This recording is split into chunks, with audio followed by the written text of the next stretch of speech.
Hello दोस्तों, स्वागत है आपका हमारे इस यूट्यूब चैनल पे।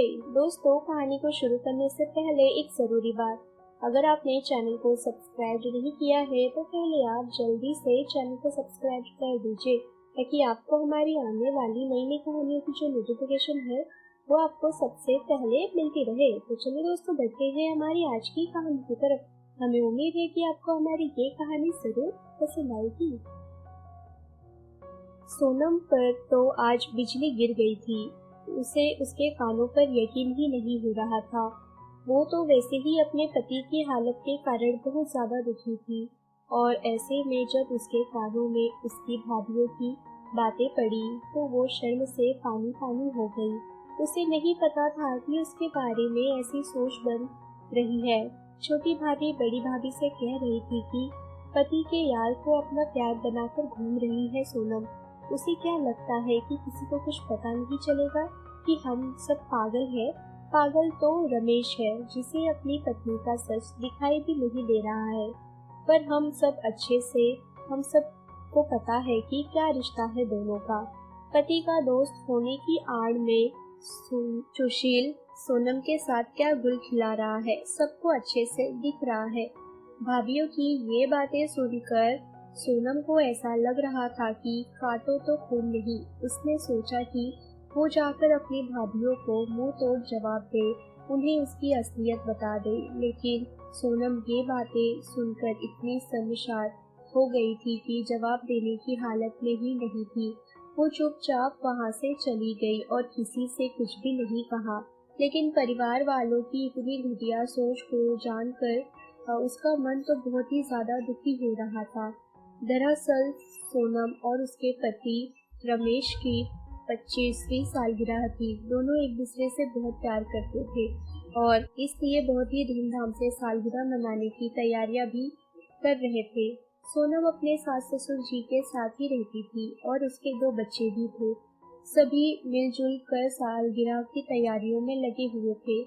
कभी कभी ज्यादा खुशियां भी इंसान पचा नहीं पाता। वैसा ही रमेश के साथ भी हुआ। वो तैयारियों में जुटा हुआ था, लेकिन अचानक ही उसके सीने में बहुत तेज दर्द हुआ। दर्द इतना भयानक था कि वो बेसुध हो गया। तुरंत सभी घर वाले उसे हॉस्पिटल लेकर जाने लगे। हॉस्पिटल ले जाने पर पता चला कि उसे हार्ट अटैक आया था। डॉक्टर ने कहा कि रमेश के दिल में ब्लॉकेज है, इसलिए जल्द से जल्द उसका ऑपरेशन करना पड़ेगा, वरना इसका बचना मुश्किल है। परिवार वाले तो ये बात सुनकर स्तब्ध रह गए और कोई कुछ भी नहीं समझ पा रहा था। सोनम तो ये सोच रही थी कि वो ऑपरेशन के लिए पैसे कैसे जुटाएगी। जल्द से जल्द ऑपरेशन होना भी बहुत ज्यादा जरूरी था। ऐसे में इतने सारे पैसे वो कहाँ से लाएगी? उसके सास ससुर जी के पास भी तो कोई बचत नहीं थी और उसकी खुद की भी तो एक छोटी बुटीक थी, लेकिन बुटीक से इतनी कमाई नहीं होती थी कि वो अपने पति का ऑपरेशन करवा सके, और बच्चे भी उसके बहुत छोटे थे। ऐसे में परिवार वालों से ही मदद मांगना एकमात्र रास्ता उसे दिख रहा था। सोनम ने सभी परिवार जनों से पैसे के लिए मदद मांगी। उसे लगा था कि सभी परिवार वाले सक्षम हैं, इसलिए बढ़ चढ़कर उसकी मदद भी वो लोग करेंगे। आखिर रमेश उनका भी हिस्सा है। लेकिन उसकी सोच के विपरीत सभी परिवारजनों ने अपनी अपनी मजबूरियां गिनवाते और पैसे देने से पीछे हट गए। परिवारजन हॉस्पिटल में मौजूद तो थे, परंतु पैसों के रूप में किसी ने सोनम की मदद नहीं की। अब तो सोनम इतनी दुखी हो गई थी कि क्योंकि उसे उम्मीद ही नहीं थी कि उसके परिवार वाले ऐसे वक्त में पीछे हट जाएंगे और उसका साथ नहीं देंगे।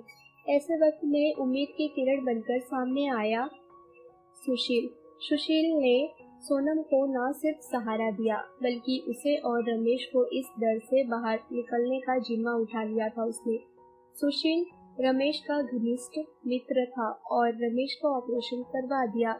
हॉस्पिटल का सारा खर्च सुशील ने ही दिया था और सोनम को पूरी तरह निश्चिंत कर दिया था उसने, क्योंकि वो जानता था कि ऐसे वक्त में जब परिवार भी साथ ना दे तब इंसान पर आखिर क्या गुजरती है। ऑपरेशन आखिरकार सफल रहा और रमेश कुछ ही दिनों में घर पर आ गया। अभी भी रमेश की तबीयत इतनी भी ज्यादा ठीक नहीं थी, उसे रेस्ट करने की सख्त जरूरत थी। ऐसे में सोनम उसकी जी जान से बहुत ही सेवा कर रही थी, लेकिन मन ही मन सोनम बहुत ही ज़्यादा दुखी भी थी, क्योंकि उसे अपने परिवार से ये उम्मीद नहीं थी कि जब उसकी सबसे ज़्यादा ज़रूरत होगी तब वो पीछे हट जाएंगे और दोस्त होकर सुशील उसके इतना काम आएगा। धीरे धीरे परिवार के लोगों में कानाफूसी चालू हो गई थी कि ज़रूर सुशील और सोनम से कोई नाजायज़ संबंध है, तभी वो आगे बढ़कर इतना कुछ कर रहा है। सोनम तो अपने परिवार वालों की इस घटिया सोच से बहुत ही ज़्यादा दुखी थी और वो पहले से वाकिफ थी, इसलिए उसने यही सोचा था कि वो सुशील से थोड़ा दूर ही रहेगी से। लेकिन ये सारी चीज़ें सुनकर बहुत बुरा लगता था कि उसके घर वाले उसके बारे में ऐसी सोच रखते हैं, जो कि सुशील दिल से बहुत अच्छा था और इस वजह से सिर्फ वो मदद करना चाहता था अपनी दोस्त की, क्योंकि वो नहीं चाहती थी कि उन दोनों का रिश्ता इस तरह बदनाम हो या कोई भी सुशील पर कीचड़ उछाले। सुनीता ऐसा कुछ भी नहीं चाहती थी कि लोग उसके बारे में इस तरह की सोच रखें, लेकिन उसके मन में सुशील को लेकर इतना सम्मान था कि वो उसे अपने भाई का दर्जा दे चुकी थी और सुशील भी सोनम को अपनी बहन मानता था। जब रमेश की हालत नाजुक थी तो सुशील ने सोनम से कहा भी था कि सोनम, तुम घबराओ बिल्कुल भी मत, तुम्हारा ये भाई तुम्हारे साथ हर पल खड़ा रहेगा, हम सब कुछ ठीक कर देंगे, सब कुछ ठीक हो जाएगा, तुम चिंता मत करो। लेकिन परिवार के लोग तो इतना गिर चुके थे कि जब रमेश थोड़ा ठीक हुआ तब एक सदस्य ने रमेश से कहा भी कि तुम्हें नहीं लगता तुम सुशील जैसे आदमी पर कुछ ज्यादा ही भरोसा कर रहे हो? क्या तुम्हें वो सही लगता है? तुम्हारी पत्नी और तुम्हारा यह दोस्त मिलकर तुम्हारी आंख में झूल के धोखा दे रहे हैं और तुम्हारी आंख में धूल झोंक रहे हैं। तुम्हारा यार तुम्हारी पत्नी का प्यार बन चुका है, इसलिए इतना ज्यादा दोनों साथ में रहते हैं।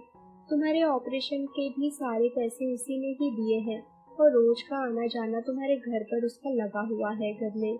रमेश ये बात सुनकर बहुत ही ज्यादा गुस्सा हो गया, वो आग बबूला हो गया। उसे तो अभी तक ये भी नहीं पता था कि उसके ऑपरेशन के पैसे सुशील ने ही दिए थे और उसका अपना परिवार पीछे हट गया था। रमेश ने जवाब दिया कि बिल्कुल ठीक कहा आपने, मेरा यार मेरी पत्नी का प्यार बन चुका है, मेरी पत्नी का भाई बन चुका है, और क्यों ना बने वो। जब मुझे सबसे ज्यादा जरूरत मेरे परिवार की थी तब आप लोग तो पीछे हट गए, आप क्यों नहीं आए सामने। आज अगर सुशील ने पैसे नहीं दिए होते तो मैं यहाँ पर जिंदा भी नहीं होता, मैं मर गया होता। परिवार के नाम पर आप सब लोग धप्पा हो आप लोग, और ऐसे में कोई पराया आकर अगर हमारी मदद करे तो आप उसको बदनाम कर रहे हो, आपको शर्म नहीं आती? मैं अपनी पत्नी और अपने दोस्त को बहुत ही अच्छे से जानता हूँ, दोनों में क्या रिश्ता है मैं सब जानता हूँ, ये भी समझता हूँ। मेरी सोच और आप लोगों जितनी घटिया नहीं है। हर आदमी और औरत में एक ही रिश्ता नहीं होता, कुछ रिश्तों में पवित्रता भी होती है जो आप लोगों को कभी समझ में नहीं आएगी। पर आप लोग पवित्रता के नाम के बारे में कुछ नहीं समझते, के बारे में आप क्या सोचोगे। आप लोग तो ये भी नहीं समझते कि परिवार आखिर क्या होता है। परिवार ही काम आता है, लेकिन आप तो किसी के काम नहीं आते। रमेश के इस जवाब से सभी परिवारजनों के मुंह पर ताला लग गया। जब ये बात सोनम को पता चली तब उसे बहुत खुशी हुई कि उसके पति ने उसे समझा और उसे कुछ गलत नहीं समझा उसके बारे में। और रमेश भी आज बहुत गर्व महसूस कर रहा था कि पहले उसके परिवार ने उसका साथ नहीं दिया, लेकिन उसके पास एक ऐसा दोस्त था जिसने उसकी जान बचाई और उससे इतना प्यार करने वाली उसकी पत्नी थी, जिसने रिश्तों की मर्यादा को कभी भंग नहीं होने दिया। तो दोस्तों, अगर आपको हमारी ये कहानी पसंद आई हो तो कहानी को लाइक और शेयर करना ना भूलें। दोस्तों अगर अभी भी आपने चैनल को सब्सक्राइब नहीं किया है तो पहले आप जल्दी से चैनल को सब्सक्राइब कर दीजिए, ताकि आपको हमारे आने वाली नई कहानी की जो नोटिफिकेशन है वो आपको सबसे पहले मिलती रहे। तो चलिए दोस्तों, हम फिर मिलेंगे अपनी आने वाली एक और नई कहानी को।